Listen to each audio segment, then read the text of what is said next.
Dünya жүзүндө эң популярдуу болуп турган WhatsApp приложениясын күн сайын колдонуп келебиз. Бирок WhatsApp'ты ким жана качан ойлоп тапкандыгын жана канча адам колдоноорун көпчүлүгүнө белгисиз.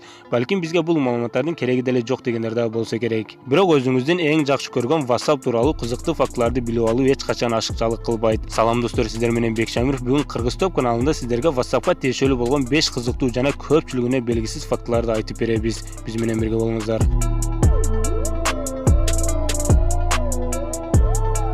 Достор, AdExpert жаңы жылга карата телефон, ноутбук белекке берип конкурс өткөрүп жатат. Ал конкурска сиз да катышып телефонду белекке алсаңыз болот. 8 январь күнү жеңүүчүлөр аныкталат. Балким жеңүүчү сиз болуп чыгасыз. Ссылкасы ар дайымкыдай описанияда же болбосо комментарийден тапсаңыздар болот.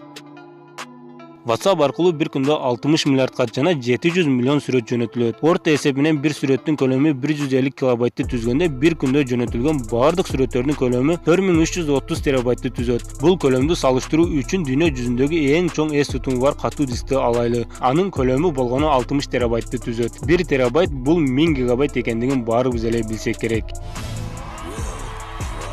WhatsApp'ты 1 секундтун ичинде 12 адам өз телефонуна көчүрөт жана 24 саатта 1 миллиондон ашуун адам катталат. Бүгүнкү күндө WhatsApp'ты колдонуп келген адамдардын жалпы саны 1,5 миллиардты түзөт. WhatsApp'тын тарыхына токтолуп кете турган болсок, 2009-жылы Янкум жана анын досу Брайан Эктон экөөсү ойлоп табышкан. Эл оозунда жүргөн WhatsApp'ты 16 жаштагы украиналык жаш бала ойлоп таптыр деген сөз жалган. WhatsApp'ты ойлоп тапкан адам чынында эле украиналык болот. 1976-жылы туулган. Бирок 2009-жылы WhatsApp жарык көргөндө анын ойлоп табуучусу Янкум 33 жашта болгон. WhatsApp'тын 2014-жылы сатылган баасы бардык элди таң калтырган. Facebook социалдык баракчасына ойлоп тапкан Марк Цукерберг WhatsApp'ты 19 миллиард долларга сатып алган. Качы эне? Кыргыз сомго которгондо 1 триллион 292 миллиард сомду түзөт. WhatsApp'тын сатылган баасы 45 өлкөнүн казынасынан да жогору турат.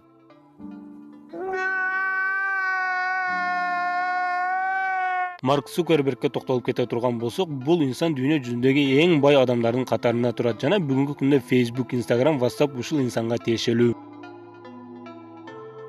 Эң кызыгы, WhatsApp бүгүнкү күндө киреше алып келбейт. 2014-жылдан бери WhatsApp'ты толугу менен колдонуу бекер. Жана башка приложениялардан айырмасы колдонуучуларына жарнама көргөзүп жадатып жибербейт. Мындай айтканда, бүгүнкү күндө WhatsApp анын сатып алуучусунан 1 сомдой киреше алып келбейт. WhatsApp аркылуу качан акча иштеп баштайсыңар деген суроого убакыт бар. Колдонуучулар көбөйө берсин деген жоопту берип келет. Дагы бир кызыктуу факт: WhatsApp келгенден бери уюлдук операторлор банкрот болуп кирешеси азайып баштады. Анын себеби WhatsApp аркылуу интернет болгон учурда эле эч кандай биримди коротпой дүйнөнүн 4 бурчу менен сүйлөшүүгө болот. WhatsApp'ка чейин чет өлкөдө окуп же болбосо иштеп жүргөн туугандарына чалуу үчүн өтө көп биримдикти коротуп, уюлдук операторлордун капчыгын байтып келгенбиз. WhatsApp келгенден бери чет өлкөлөр менен бат жана эч кандай кыйынчылыксыз байланышуу мүмкүнчүлүгү пайда болду. Достор, биздин видео соңуна чыкты. Эгер бул видео жаккан болсо, мага жакты деген белгини калтырып жана биздин каналга катталып кетиңиздер. Сиздер менен Бекшамиров болду. Кийинки видеого чейин аман болуңуздар.